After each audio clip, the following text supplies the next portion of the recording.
I think we should go ahead. There we go. All right. Okay, I want to thank everyone for coming to this virtual public meeting, noon here on November the 15th, 2022. I see that we have a number of folks in attendance, about 15 people, a mixture of, looks like staff and members of the public, and one board member. That's wonderful. My name is Matthew Carpenter. I'm the Chief Executive Officer of the Ann Arbor Area Transportation Authority, otherwise known as TheRide. We're the public transit agency for the Ann Arbor Ypsilanti area. With me, very quickly, I'll introduce some of my colleagues. Troy Lundquist is the manager of our fleet maintenance department. Mary Boonin is our manager of community relations, and Samantha Potter works with Mary with promotions and marketing materials. Deborah Holt is our fabulous assistant who keeps everything actually running and all the wheels on the bus. So with that, what we're here today to do is to provide a little bit of a virtual public meeting about a question, an opportunity that we've been grappling with now for a little while. And that has to do with alternative propulsion, and not just alternative propulsion, but zero emissions propulsion. And this would be propulsion for our bus system, pretty much, that emits no emissions from the tailpipe at all. And that would be a big change, even from our hybrid buses, which we still have, which obviously emit less pollution. It's also a step beyond earlier low emissions technology like compressed natural gas or propane, which, although they emit far fewer emissions than diesel, which is the dominant fuel in our industry, although they emit far less emissions than those earlier technologies, zero emissions can become in time truly zero emissions. Obviously, we're very aware that the upstream energy production emissions are still a concern, but we got to start somewhere. So I'm going to share my screen and introduce some material to everyone here, and then we're going to play a quick video to provide a little bit of background. So Troy, can you see my screen? Thumbs up. All right, so this is our website, and I introduce you to this because I want to show everybody the web page we have for this project. This is a discussion we think is just starting, but is going to be going on for a little while yet. If you navigate down, you come to this wonderful and I think very fetching icon, Alternative Propulsion Study.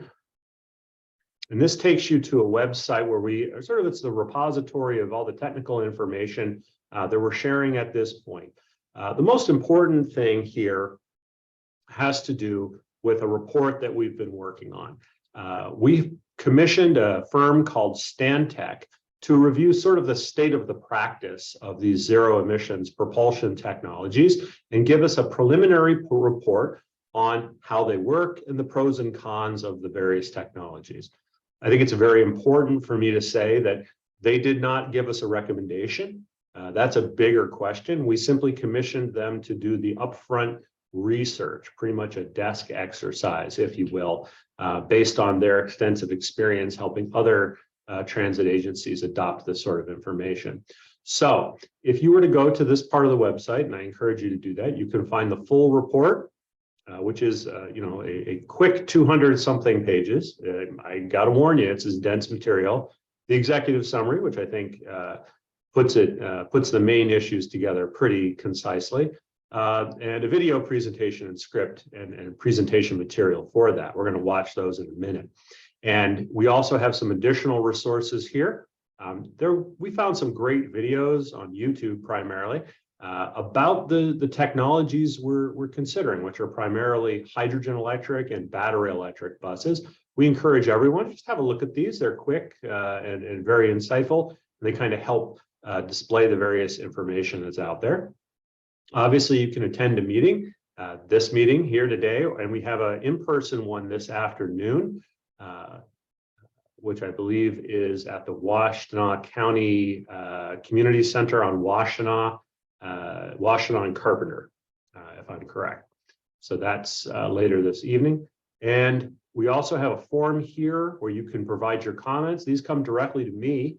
We're keeping a tally of them. I got one just before this meeting started, so I haven't even had a chance to look at that.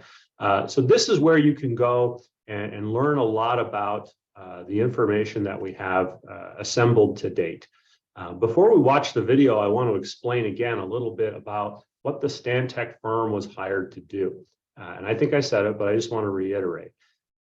We knew that this was a big conversation, and we want to make sure it's done right. If we go in this direction, we don't want to have a misfire. We don't want to go the wrong way and discover we have to back out after spending a lot of money and then find a different approach and do it right. So slow and steady is kind of the approach here. But we are looking for a way to yes in this space. So Stantec was hired, as I said, to give us a preliminary state of the practice review. They were told explicitly we did not want them to give us a recommendation because that's a local decision. That's something our board of directors in particular really will need to make the final call on, although myself and my colleagues on staff will be giving them a recommendation probably early next year.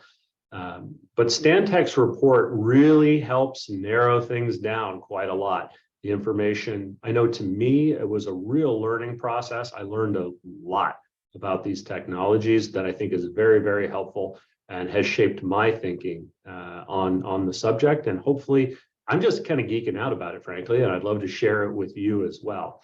So with that, I'd like to ask, I think it's Deborah's going to bring up the video.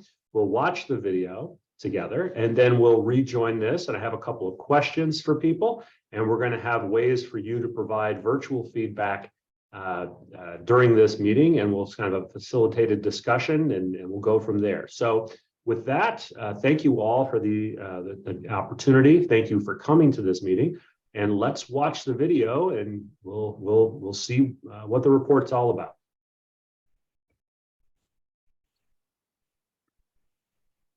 My name is David Verbic, and I'm a senior associate with Stantec Consulting.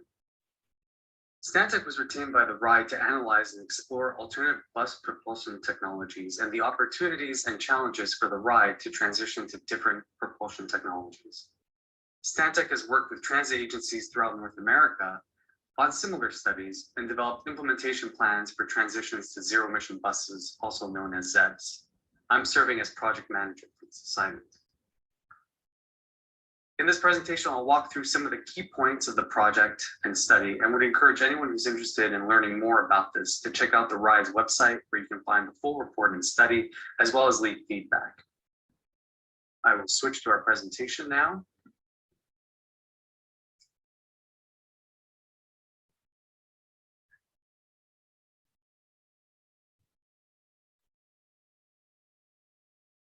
At this point, I need to point out a disclaimer that this study is preliminary in nature and makes certain assumptions based on current technologies, future forecasts, and understanding of technology from manufacturers.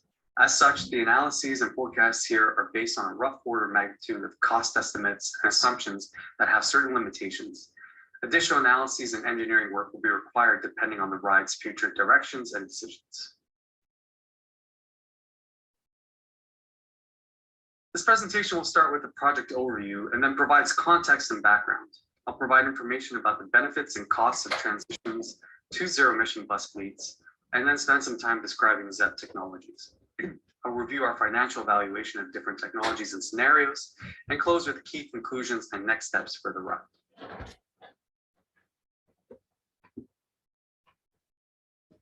Like many public agencies throughout the United States, TheRide is interested in reducing its carbon footprint by exploring the adoption of alternative bus propulsion technologies. Currently, TheRide operates a mix of clean diesel and diesel hybrid buses. TheRide's board of directors has instructed the agency to explore alternative bus propulsion technologies as options as a way to reduce pollution. It's important to note that the state of Michigan has no mandate to transition to zero-emission buses, and neither does the federal government. However, the federal government, through the Federal Transit Administration, has increased the amount of competitive funding available for acquiring ZEBs to combat air pollution, particularly in historically disadvantaged neighborhoods. The scope of this study focuses on ZEBs, meaning buses that don't produce any tailpipe emissions. While we initially also considered low emission buses, such as compressed natural gas buses and trolley buses, for several reasons, we excluded those and focused exclusively on ZEBs as they present the biggest promise for reducing air pollution. So while the state has no mandate to transition to zero emission buses, the RIDE's board and City of Ann Arbor are committed to combating climate change. The 820 plan, which was adopted by the City of Ann Arbor, is targeting net carbon neutrality by 2030 through various actions. And one of those actions includes transitioning the RIDE's fleet to zero emission vehicles. The 820 plan estimated that the RIDE's fleet emits about 10,700 tons of CO2 equivalents or greenhouse gas emissions annually, which is about 0.5% of the region's total emissions. The plan also estimated that to remove 1 ton of GHGs from the from the Ann Arbor transit fleet would cost about $5,800 per ton. Similarly, the plan also estimated that a solar program that could remove about the same amount of CO2 in the region would cost about $18 per ton. And this demonstrates the large cost required to transition a bus fleet to zero emissions to reduce greenhouse gas emissions. Based on Stantec's analysis of the RIDE's operations and facilities and modeling the potential performance of ZEBs and their costs over time, our study estimated that about 7,000 tons of GHGs are currently released by the RIDE's fleet. By transitioning to ZEBs, depending on the rate of transition and the upstream emissions related to electricity and hydrogen generation, the GHG emissions can be reduced up to 50%. Once the fleet is 100% zero emission, based on our estimated offsets of GHGs, there is a potential social benefit through a reduction in pollution of about $300,000 per year, based on the societal cost of a ton of pollution, such as related to health impacts and other diseases. Potential benefits to the RIDE include potential cost savings and cost avoidance for the cost of fuel using electricity or hydrogen compared to diesel fuel. And for customers and bus operators, ZEBs offer smoother, quieter rides and also benefit the neighborhoods that these buses run through. But as mentioned earlier, one of the biggest challenges is the cost related to a transition. This is due to several reasons, including the greater expense of zero-emission buses compared to traditional fossil fuel buses, as well as the related fueling infrastructure that's needed to fuel or charge a zero-emission bus. We estimated that over 25 years, which would include the full transition to ZEBs, the RIDE would need to invest up to $75 million more than what it would spend to continue acquiring diesel buses. For comparison, that's roughly the same cost the RIDE expects for a bus rapid transit line or a new bus garage. And while there are funding opportunities available, they do require a portion of local contributions, and these grants are competitive and therefore not guaranteed. Also, a ZEB transition is one part of the capital needs of the RIDE, and therefore the RIDE and the community will need to have conversations about funding priorities. Those discussions are expected after this preliminary study is complete. Now I'd like to talk briefly about the different zero-emission bus technologies. There are 2 types of zero-emission buses, and they include battery electric buses and hydrogen fuel cell electric buses. Battery electric buses, or BEVs, use onboard batteries to power a motor. These batteries are recharged through different ways, including plugs and overhead pantograph rapid chargers. And here's an example in some bus garages of different battery electric buses and some of their important components. Some pros of BEVs include that they are generally less expensive than hydrogen buses. They have lower maintenance costs compared to fossil fuel buses and hydrogen buses. Battery ranges are expected to improve in the next 5 to 10 years, and because they use electricity on a per mileage basis, they are cheaper to fuel than diesel buses, partly because of the volatility of diesel costs compared to the stability of electricity costs. The RIDE would need to work closely with DTE, the local utility, to coordinate the rollout of electrical upgrades and infrastructure. Nonetheless, there are certain drawbacks, particularly related to operating range limitations. Our modeling estimated that about 62% of the RIDE service could be feasible in cold weather, and therefore, the RIDE would need to rethink how to deliver service on cold days, which may include redesigning service, rescheduling buses, as well as increasing the bus fleet. As is, the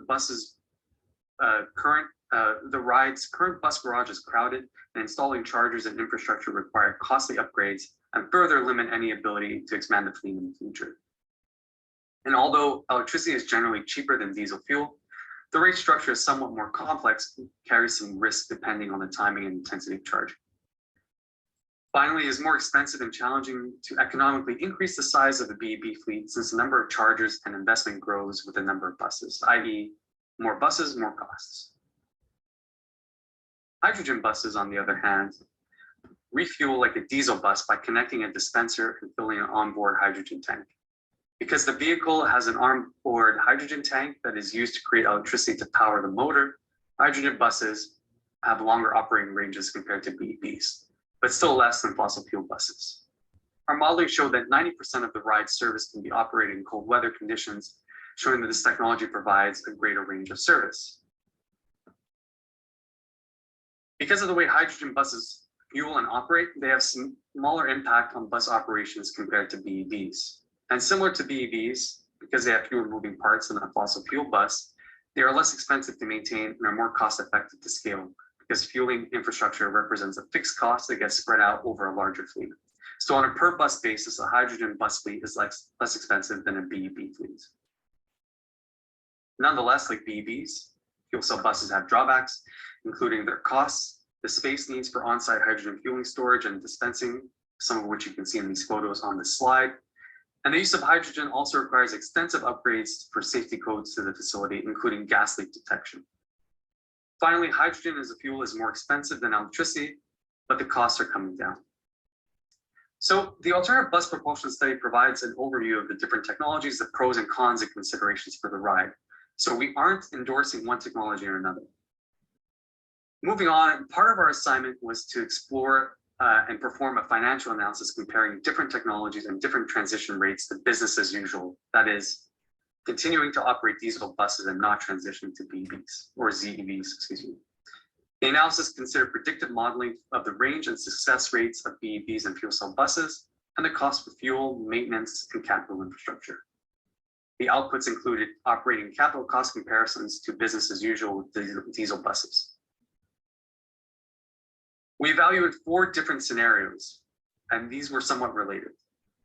So on the next slide, scenarios that we looked at, one each was for a fuel cell bus or for a battery electric bus, and we looked at an accelerated approach to meet a more aggressive timeline to transition by 2030. Those are scenarios 2 and 4. And scenarios 1 and 3 looked at a replacement rate that retires diesel buses when they age out, and that would achieve 100% zero emission by 2036. The financial modeling was based on several assumptions, and one key assumption was that the number of buses needed to operate the ride service, ZEBs, wouldn't change. However, that assumption will need further vetting depending on future service design. And again, if you'd like to learn more about the assumptions and more about the study, please visit the website to read the full report. The total cost of ownership analysis that we conducted essentially means that we're looking at the total cost of acquiring, operating, and maintaining the necessary vehicles and infrastructure over the 25-year time horizon, taking into account the time value of money. It facilitates our ability to provide an apples-to-apples comparison of the financial implications of each scenario and evaluate the business case of each implementation option relative to the other options. Lower cost of ownership numbers refer to scenarios that cost less to implement, while higher cost of ownership numbers refer to scenarios that are more costly to implement. With this view, by comparing the total cost of ownership of the different scenarios of 25 years, this graph shows that a procurement-based approach results in a lower cost and that BEVs are expected to be more financially feasible than fuel cell electric buses. The purpose of the total cost of ownership evaluation is to assess the relative financial impact of each scenario. To understand absolute costs, we also looked at the costs related to capital and operations separately. So what this graph shows is the operating costs and the capital costs over this 25-year horizon. And what we see is that scenario 1 needs incremental net capital requirements of $75 million across the 25-year horizon, which includes a $7.7 million investment in year 1, 2023. Scenario 1's O&M savings potential across the 25-year horizon is $101 million. Overall, the values here show on these graphs and slides are the most likely case. They are not overly optimistic, but they are also built on the assumption that the ride will implement BEVs, for example, on easier, less strenuous routes. And by the time we get to implementing BEVs on more challenging routes that presently fail based on our modeling, technology improvements will allow for a one-to-one replacement at that time. However, we need to stress that if the above doesn't happen and these assumptions don't hold true, then the cost can actually be notably higher than $75 million. And as well, the O&M savings forecasted at $101 million are also not guaranteed to materialize.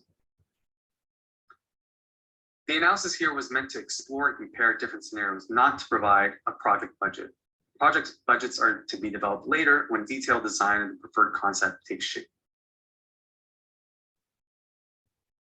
In closing, the analysis shown here and from the A20 plan reveals that the ride's fleet contributes less than 1% of the region's GHG emissions. The ZEBs can potentially result in operations and maintenance cost savings in the long run based on the assumptions here, but an upfront short-term investment of $75 million over and above business as usual will be required if we proceed with the procurement-based implementation of BEVs. The biggest challenges of a fleet transition include the lack of space at the facility and functionality challenges for alternative bus propulsion technologies. Facility modifications and impacts during construction will need to be taken into account. There's uncertainty around costs and technology improvements. Staff and resource allocation to the ZED program and other key capital projects will need to be considered. And finally, funding and local matches will also be a hurdle to overcome. There are some opportunities, and biggest opportunities identified in the study include the reduction in pollution in GHGs, as well as the societal benefits of the reduced pollution, potential cost savings related to fuel and maintenance for the bus fleet, and quieter, smoother rides for bus operators and for customers.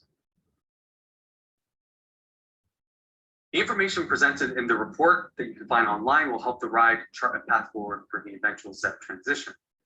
With the analysis and the report, the RIDE will now consult with the community and its staff to gather feedback and input to help steer decision making. Please consult the RIDE's website for more information about this project and to provide opportunities to provide feedback. Thank you very much.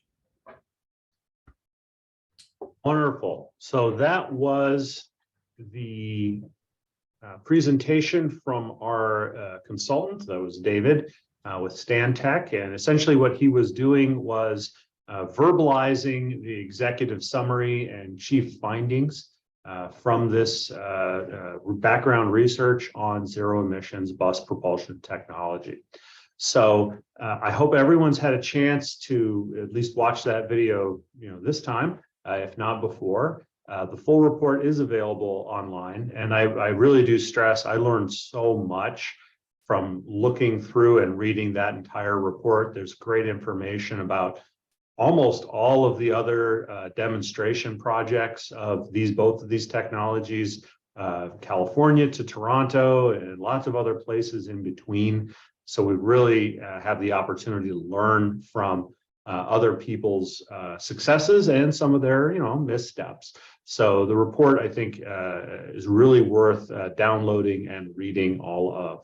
So with that, I'm going to share my screen one more time because there are really two questions that the RIDE is really interested in hearing from all of you about. We want to hear anything you have to say today, but there are two questions I want to get you thinking about here. So allow me to share my screen. I hope, can everyone see these questions? Thumbs up from Troy, good.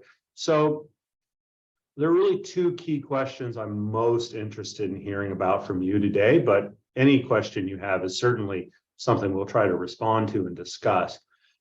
First of all, do you have any feelings about the two technologies that are under consideration? We're really talking about battery electric buses and hydrogen electric buses. There are other options. David mentioned them quickly in passing: compressed natural gas and trolley buses, which use overhead wires. Are options, mature technologies, but we set them aside for various reasons. Some people, I was looking at the comments that we've received through our website and through social media. Some people have asked about that. Some people have asked about safety considerations with these new technologies, which is thoughtful. And some of the questions, so first of all, that's the first question. Do you have feelings or questions one way or the other about the technologies, how they work, the finances, the economics, the risk, anything associated with it? And the second question, it really comes down to a question of priorities. And this is something that we're also grappling with here at TheRide. So we're with limited resources, and that is a reality that we all share, is that we want to do everything that the community has asked us to do. But the reality is we probably don't have enough money to do everything all at once. We do have to prioritize, and that may mean some things happen first, other things happen later, or we figure out a way to try to spread money as far as we can. Obviously, in pursuing many of our goals and aspirations, we're going to try to leverage state and federal dollars. That's an assumption here, and we're already hard at work on figuring out how best to do that. But we do have a long-range plan, which is something else that the organization cares deeply about, which is a blueprint, a 25-year blueprint for expanding services for our passengers. And it also has, frankly, a very large price tag. There's new passenger terminals, new bus facilities, an expanded fleet. We're going to need a new garage. There are a number of expenses in there that have to do with expanding and providing higher quality, more frequent public transit services throughout our service area. So those costs, in effect, are competing with the costs to reduce emissions by purchasing new technologies. As David mentioned in passing, these new buses, whether they're battery, electric, or hydrogen, do cost considerably more than the clean diesel buses we have today. So there is an expense to this. And no matter which priority we're pursuing, obviously we're leveraging as much state and federal funding as we can.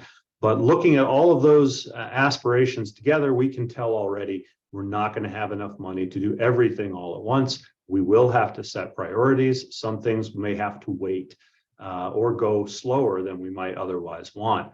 So the second question I will put to you is really, with limited resources, which is a higher priority? Transitioning to zero emissions bus propulsion technology, or expanding passenger transportation services? As you saw from David, the expenses of transitioning to zero emissions buses are not small, and there's a fair amount of risk involved in this. This is still an evolving field with new technology, and we can't, frankly, be 100% confident in all the cost estimates we've gotten to date. So there's risk associated there. And increasing ridership also has a benefit from carbon reduction. More people we can attract out of their cars because the service is frequent and fast and affordable. That has an environmental benefit as well. So those are going to be the two questions that I really put to you in a few moments. So with that, I think Deb has a screen to bring up to talk a little bit about how we can move into this facilitation and this discussion. Deb, is that Deb's screen or Sam's screen? Here it comes. Okay. Deb, do you want to walk us through the instructions? Absolutely. So if you want to participate in this Q&A feedback time, you can raise your hand by computer. There's a raise hand icon at the bottom of your screen. And when you raise that, just leave it up, and then we will call on people one at a time if we have multiple hands raised. If you are on your phone and you are joining the meeting, you can press *9 and we'll read off the last 3 digits of your phone number. As Matt had mentioned, he is still taking feedback via email, so you could email him at mcarpenter@theride.org. We also have a comment, you can add a comment, in the Q&A icon at the bottom of your screen, and we can read that off. Sometimes people aren't comfortable speaking on a live meeting, so you're welcome to do that, and we can read that. I also had added really quick at the bottom the info on the in-person public meeting that's being held tonight. The location, Matt had mentioned it, it's the Washtenaw County Learning Resource Center, and then the address there if anybody's interested. Wonderful. So as we move forward, you can keep that up for a little bit, Deb. Thanks. If you can raise your hand on this Zoom call or with your phone, you can bring it up. But I was just looking at, just to get us started, I was just looking at a question that came in to me through our website on this subject at 11:08 this morning, so an hour and change old, where someone expresses disappointment that trolley buses have been dismissed from this equation, and sees them as a viable option, acknowledges that some trees would need to be trimmed, but sees it as a good investment because it could lead to light rail potentially in the future. So I'll start while everyone is thinking about their questions. I'll start by responding to that one. So trolley buses, just so everyone is clear on what we're talking about, are not that common. We don't see them very much anymore. You may be more familiar with pictures of streetcars, whether they be historic or the modern one on Woodward Avenue in Detroit, where they use an overhead power line and a pole that connects the train to those lines, and the train can move along. It's through those power lines that electric voltage is delivered to the vehicle to power the traction motor in the train to propel it down the street. And so the wires are live electrical wires. These were very common in the streetcar era. And after streetcars in the 1950s and so, we began to transition to buses, and some places developed what they called trolley buses. And they were sort of in between a completely mobile bus and a very route constrained streetcar. So a trolley bus, can go anywhere the wires are, can usually go a little bit off bus or off route, but not too far. The wires are, and it has the potential to be zero emission. I want to be clear that the person who wrote to me this morning is correct in that point. As long as the electricity that is generated is being generated from a clean source, these vehicles can operate with zero tailpipe emissions. So they are an option. However, we did not seriously consider them for a couple of reasons. One is the impact on the tree canopy in Ann Arbor. The second has to do sheerly with cost. Ann Arborites love their trees. I know everybody in Washtenaw County loves their trees, but particularly in Ann Arbor, we would probably not be talking about a small number of trees. There would be wires strung up along every bus route in town, potentially, if we go in this direction. That's a lot of wires. There is a considerable visual impact to that. It's not insignificant. And the amount of trees that would probably need to be cut back a lot, possibly taking out the whole tree, just for my professional judgment, driving around town, having tried to do this before in another place, it is extremely disruptive and very can trigger some strong emotions in the community from people who don't like seeing trees damaged. There's also a very high cost to those wires. They are a very expensive piece of infrastructure that we then need to maintain. In ice storms, they can become a liability. I've seen them fall, frankly. And on top of that, the buses themselves are no cheaper than what we have. So from a cost benefit perspective, yes, they are an option, but given the damage it would cause to our foliage and tree canopy in the community, and the fact that the cost is kind of a wash with some of these other opportunities, and the general need for flexibility, like once those lines are up, we can't reroute the bus very easily. All those things together brought us to the conclusion that that was not a path we wanted to pursue too far. But that really did lead us to the latest technologies, battery electric and hydrogen electric. So let's see, what questions we may have. We've got some folks on the with hands raised, and first we'll go to Robert Pulowski, and then I think it's Jim Mogensen, but let's start with Mr. Pulowski.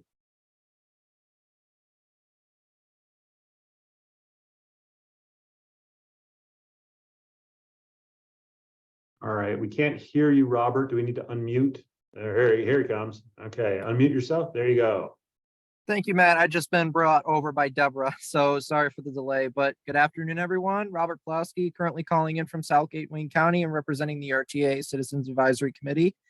So lots of questions here. I know I've talked about this before, and one of the things that really stuck out in my mind was the electric buses. I don't know if you've communicated with other organizations, for example, the Detroit Department of Transportation. They had their electric bus rollout earlier this year. Director Michael Oglesby was very excited to have this, and it's actually worked out on some of the major corridors within the city. I believe the only marketing right now that they're doing is through by mail to get this information out like they did when they rolled it out. But the only person that's doing their marketing right now is pretty much the director internally. But it didn't get a lot of reception. So I commend the agency for getting this out to the public and letting them know what we expect in the near future. But the only person right now in terms of just getting this out there, the one thing that sticks out in my mind is, where should we really put our focus at? And the hydrogen buses, in my opinion, I think would definitely benefit this city. When we have cities like Detroit and, for outline to outline from 8 Mile to Outer Drive, you're able to do an electric bus because it's able to do cold weather. It can, maximize the service, and it's able to put the amount of time that it can. And it has enough, leeway to get around the streets. When you have a region like Ann Arbor and Ypsi that's double in size compared to Detroit, and there's only so much an electric bus can do on a certain quarter like Washtenaw, it's just not feasible. And one of the things that sticks out in my mind is when you have a 90% increase that it can do cold weather, I think a hydrogen bus in Ann Arbor in particular would definitely work out. And especially with the amount of climate organizations that are fighting for this, especially on Eastern Michigan University's campus and University of Michigan, I know plenty of the organizations that do stick up. And unfortunately, I'm not sure if they're on this call, but one of the things they did speak to me was keeping in mind that I think hydrogen buses would be the way to go. One of the things that stuck out in their mind, and that was one of the things I pointed out today, was the amount of the region in size and how much traffic and how much ridership that is on Washtenaw internally. So that's really my take on it. And, when it comes to trolley buses, you don't really see those anymore besides in Dayton, Ohio. And those were kind of a snap decision by the Dayton Board of Directors and really didn't take any planning aspects to do so. But that's one of the reasons not to go the way they went, the complete opposite way, and they did not go through public feedback for that. So that's why they're kind of just one of the wrong things, and you don't really see those on streets all across America, and especially in our major cities. Now, Proterra is the only electric bus person out there getting their fleet out. You don't see a lot of marketing coming out for other companies, trying to show off their electric buses. But Proterra is a well-known brand, and I do have faith in them since I've been on a couple of buses myself with Detroit Department of Transportation. But in terms of metro, in terms of the size of your region, it's just not feasible to have these electric buses, not yet, until the technology comes out and they start proving that, it can handle more timing, it can handle more, service and meet the passenger demand. I think the hydrogen buses, in my opinion, are where we should go right now until we can get more results from Proterra if we even invest in that. But in terms of that's all I have really. Open to any follow-up. Thank you very much, Robert. I think Jim has his hand up next. So what I'm going to do is I just want everyone to have a chance to say their piece. I'm making notes here and we'll try to come back. So I'm going to ask Rachel Baird, which I think is Jim, to step forward and chat and share his perspective. And then we do have some comments in the chat, and I may delve into them and read them as well and see if that inspires any more raised hands. So Jim. Yes, indeed. So I want to make sure we get the feedback from others who aren't participating as often. But I think one thing that's going to be a real challenge as we're having this community conversation is a real a presentation about the complexity of the capital allocation equation that the AATA is facing. The old adage, for every complex problem, there's a simple solution, and it's wrong. Right. At the last board meeting, I mentioned something, and Mr. Carpenter mentioned I forgot about the garage, and I was thinking of the garage as part of the electric bus zero emission equation, because how that garage is set up will depend on what the propulsion decision is.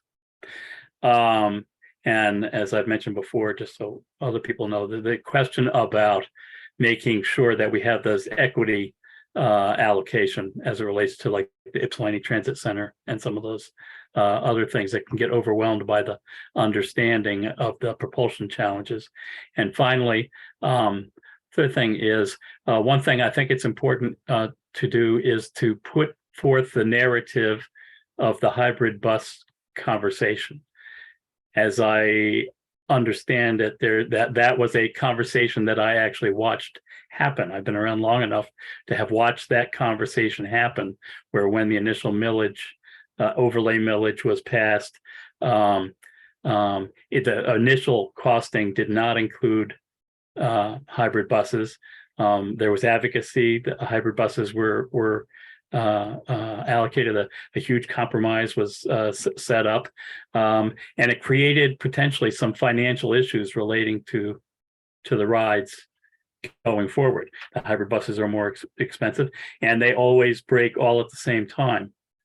And that, right, and I'm, my wife and I own a Prius, and when it finally needs to have major work, right, it's a huge thing. And so that happens when the sequencing happens. It all happens all at the same time, and so that's something to keep in mind as it relates to those, because I believe that arc has finished. I saw it at the beginning, and I think that arc has finished. So it's just, and that didn't include having to change the garage, right? Because the battery technology was internal to the buses, so the footprint didn't change.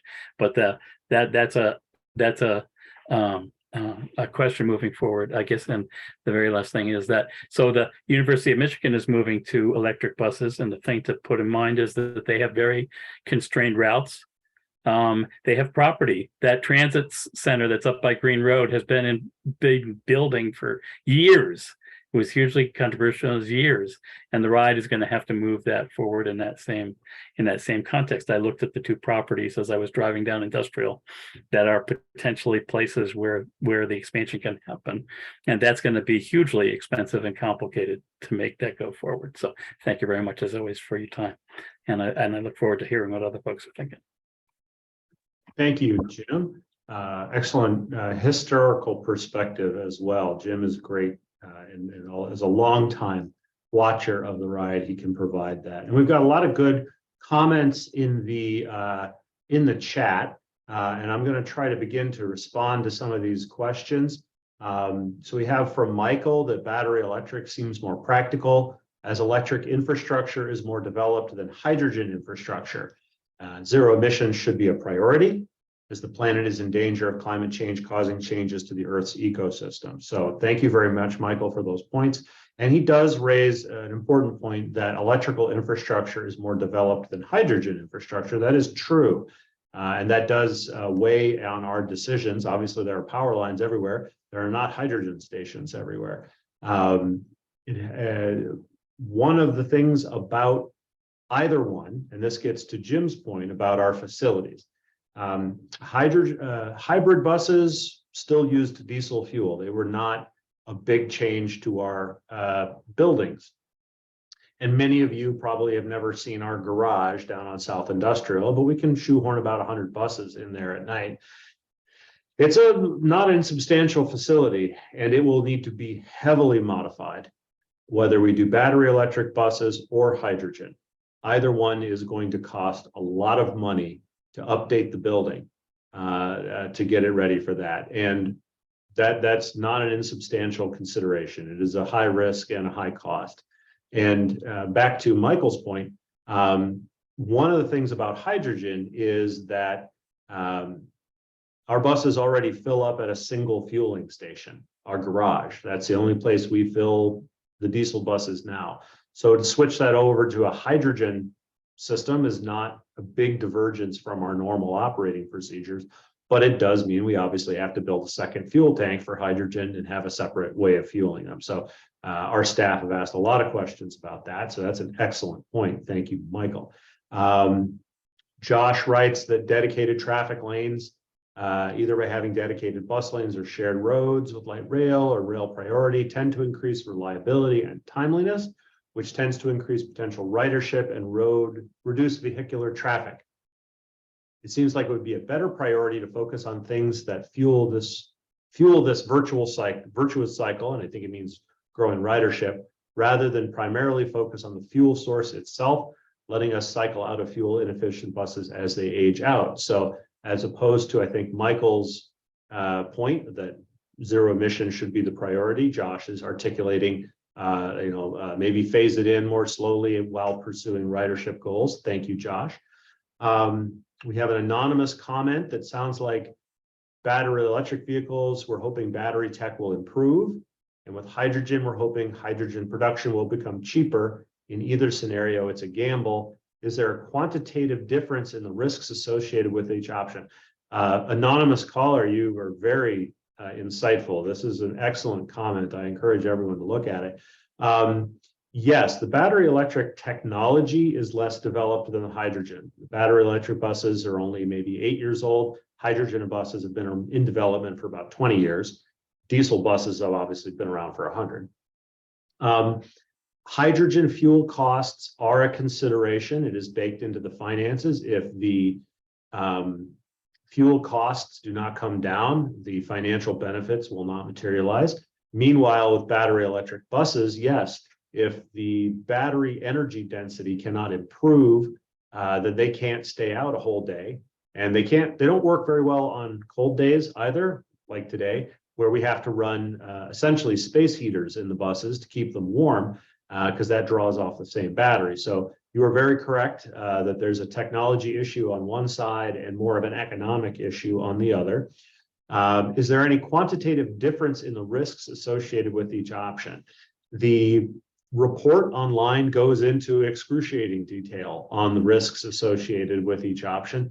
At this point, we haven't gotten to a point of quantifying them. We're still qualifying them and just creating a list of all the pros and cons associated with both. There are a lot. There are many on both sides. And at this point, it is rather difficult.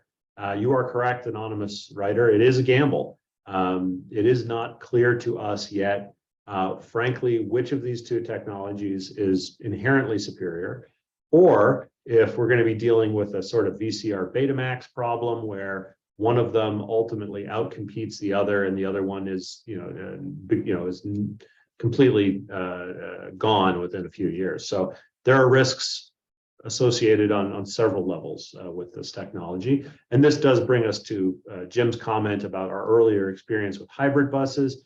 Yes, it was a good experiment to run. We did go kind of all in on the hybrid bus option when they started to become viable 15, 20 years ago. However, financially, that didn't work out as expected, and we did have to back away from that for financial reasons. Another anonymous writer, I can't say caller, I want to say caller so bad.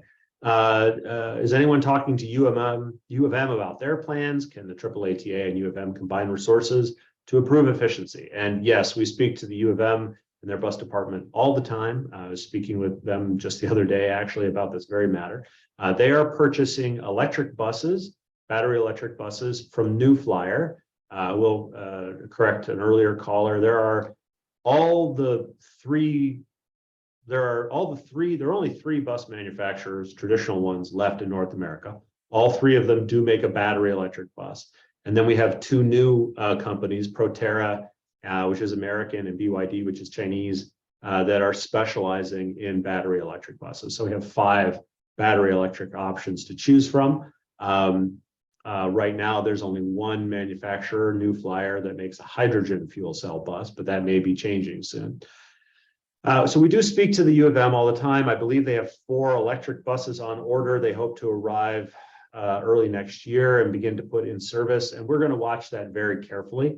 There really isn't an opportunity to do a bulk buy here. Bus purchases don't work that way. There's no Costco for buses.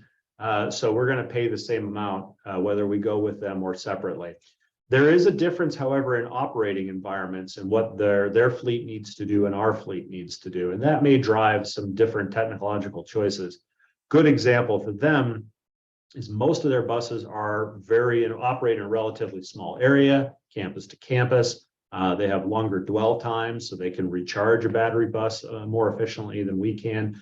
Meanwhile, our buses have to go from the west side of Ann Arbor to the east side of Ypsilanti and all points in between. It's a much bigger footprint, which does bring range anxiety much closer to home for us. So good question. Joe writes, study and in other conversations looking at electric buses, would you also be looking at installing solar panels on your facilities where charging would take place? Yes, that is something we're considering. How much electricity would be generated is sort of a secondary consideration.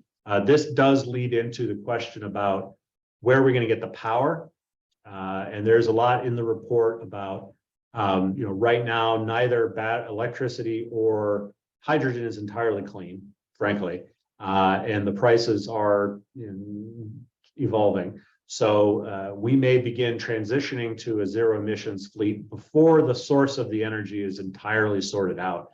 Knowing that will eventually catch up to the technology. But yes, we're thinking about solar panels on the facility, whether the buses use it or not. How do the emissions on diesel heaters on electric buses compare to current diesel engine emissions? Excellent question. The answer is badly. For current diesel powered buses, we steal heat off the engine to heat the passenger compartment. For electric, and hydrogen works the same way. I guess the fuel cell also generates heat as a byproduct. The battery electric buses do not, and you have to charge them with a space heater. Some battery electric buses in very cold climates, in other agencies, they've discovered that doesn't work enough. So they have to put auxiliary diesel heaters into the back of the bus just to heat the passenger compartment. Those smaller engines are actually quite polluting because they are not regulated by the EPA in the same way that our big heavy duty engines are. So not good is the answer there. Will the battery electric buses use DTE's power grid for charging? Will using a BEB help offset carbon emissions DTE uses to generate electricity from coal and gas? There is no other way of charging the bus right now, so it would have to be DTE. We have not had any conversations with DTE about this, but I'm sure they would love to charge us more for electricity. Will using battery electric buses help offset the carbon emissions DTE uses to generate electricity from coal and gas? I'm afraid I can't answer that. I don't know. I'm not sure why it would, but that's an excellent question for us to explore later. Another one, for the hydrogen bus option, do your cost estimates assume hydrogen that's produced through hydrolysis, water splitting using electricity instead of the way it's usually produced, which is methane steam reforming, which is extremely fossil fuel intensive? Or can we afford to be hydrogen source agnostic in the short term and hope that hydrolysis becomes cheaper and electrical goods cleaner? That is also a very excellent question and a good point. One of the things I've learned is where hydrogen comes from, and you can have green hydrogen that's completely zero emissions when it's built, when it's generated, and you can have very dirty hydrogen. I think it's called gray, and I think blue hydrogen is kind of in between. The hydrogen supply lines are something that is getting built out. It's getting a lot more attention recently. The federal government is hosting proposals to try to build regional hubs of hydrogen manufacturing throughout the country. And yes, there is a lot of questions about where the hydrogen comes from. It is possible that we could start buying hydrogen buses, in a year or two, and have to use dirty hydrogen at the beginning until we can get a source of clean hydrogen. But remember, a bus lasts at least 12 years. So if we can't use completely zero emissions energy in the first 5 years, maybe for the next 7 we can. Same thing kind of goes with the electrical grid. DTE still does burn some coal and natural gas to fire its electrical plants, and we would need to use that. at least in the short term until the grid becomes clean. So those are very practical considerations and excellent questions. Moving on, if hydrogen is more scalable, could U of M and AAATA share fueling infrastructure to save on costs, even if they couldn't take advantage of bulk purchase on the bus themselves? If we all fueled in the same location, yes, but they have their garage and we have ours. And there are a lot of reasons for that. And we respect their autonomy and their right to make their own decisions. Otherwise, I think it's just basically a question of, how many fueling depots do you want to have?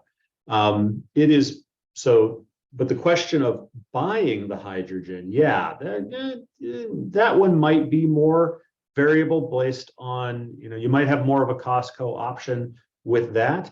It's a possibility, but it would have to warrant more exploration and discussion with them. And right now, hydrogen is not something I know they're actively considering. However, they did receive our report with great interest because it's something they were very curious about as well.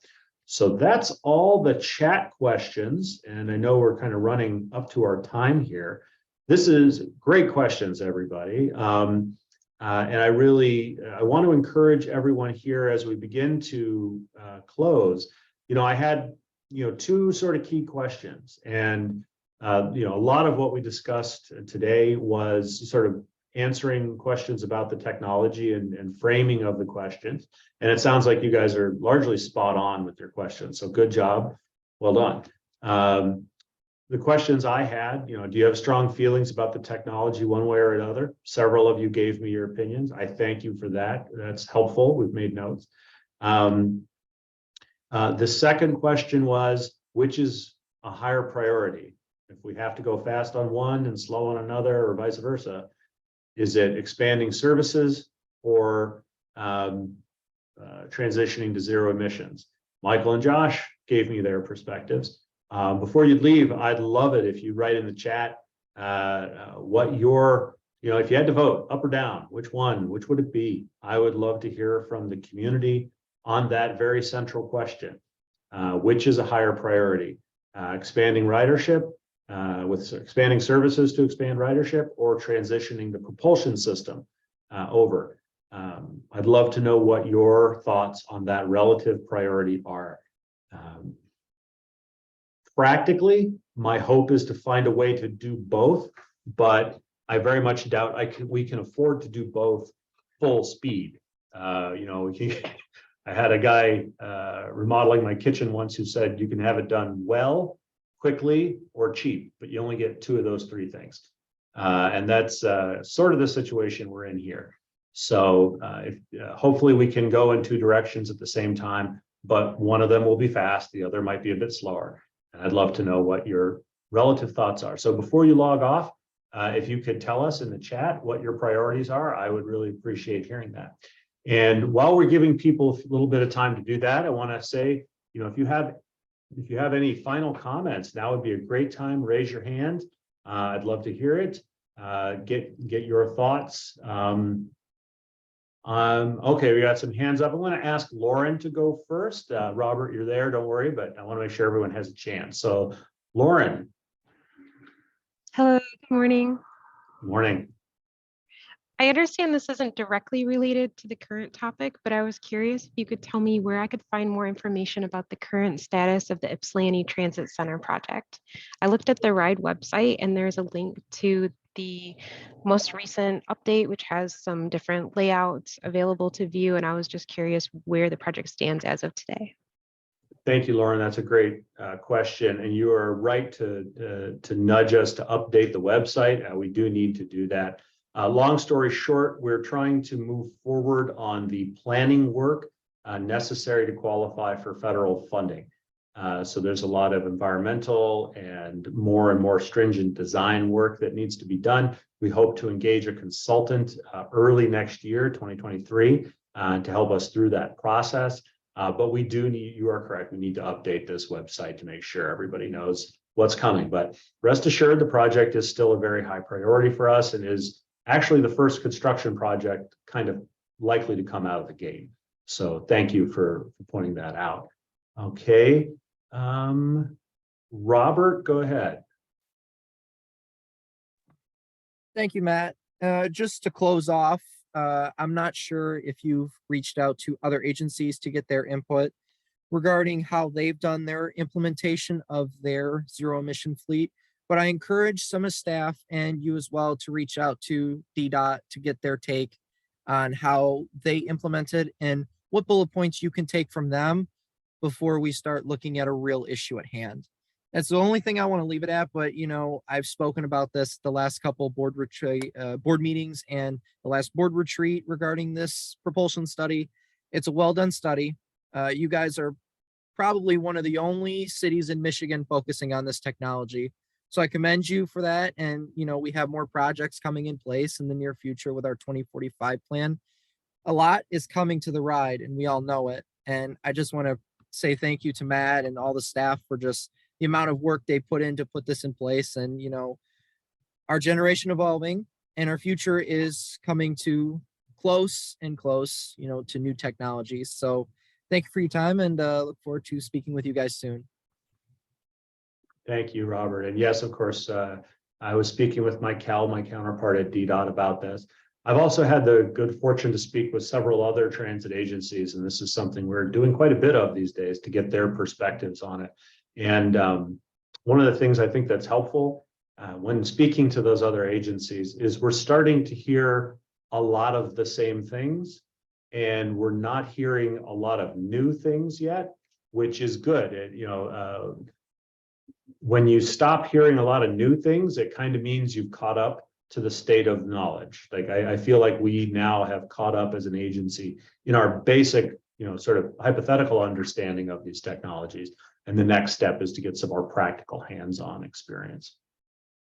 Excellent points, and we will certainly keep in touch with everyone who's working on it. All right, I see some great feedback in here from some various folks. Thank you.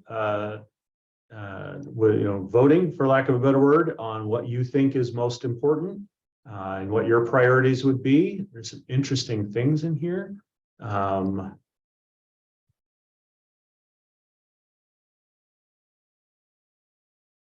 Excellent comments.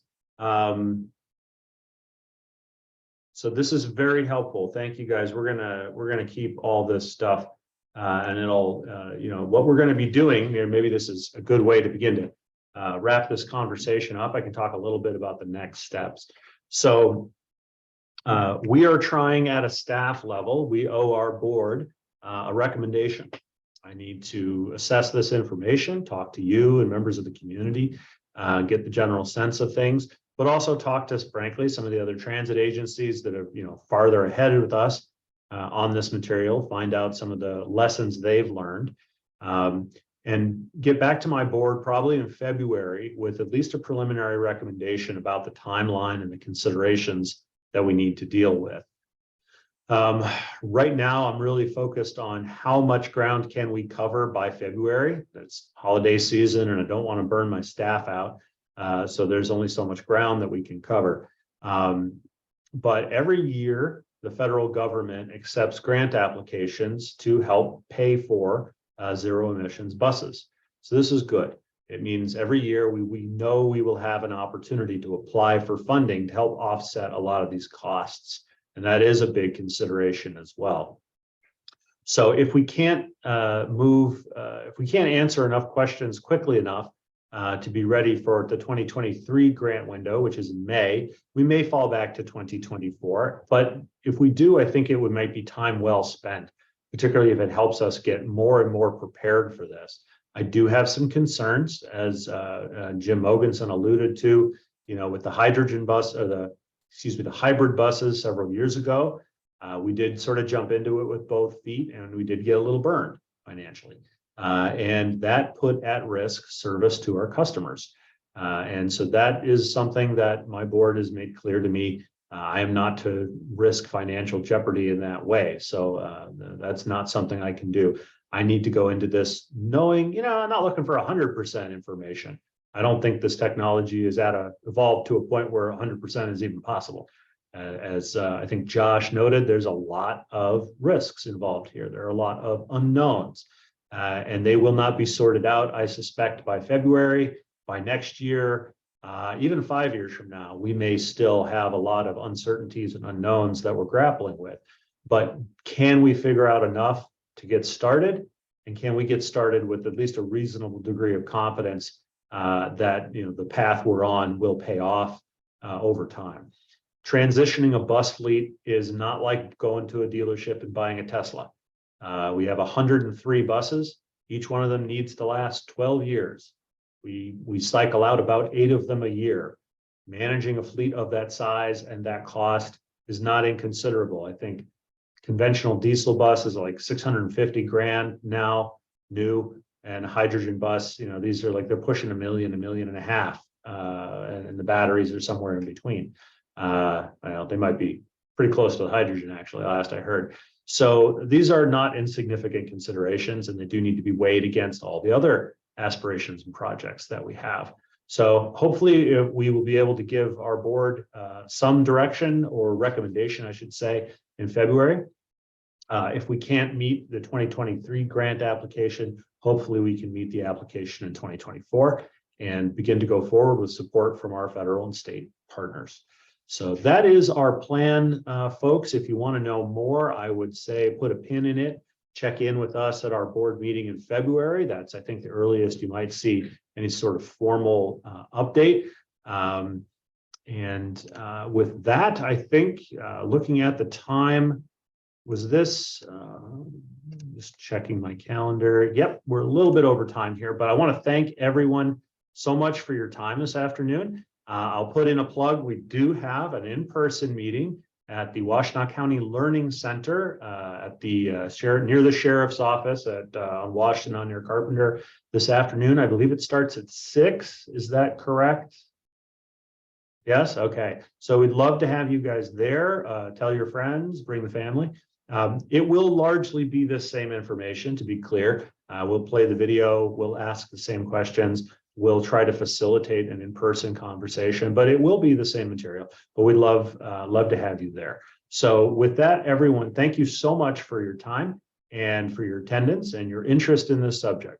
I strongly encourage you to read the full report on our website and go ahead and send us some written comment through the website as well. We love to get that sort of feedback. So anything you can share via the website will be very helpful. So with that, thank you everyone for your time. Please have a great rest of your day and the rest of your week. Take care, everybody. Bye-bye.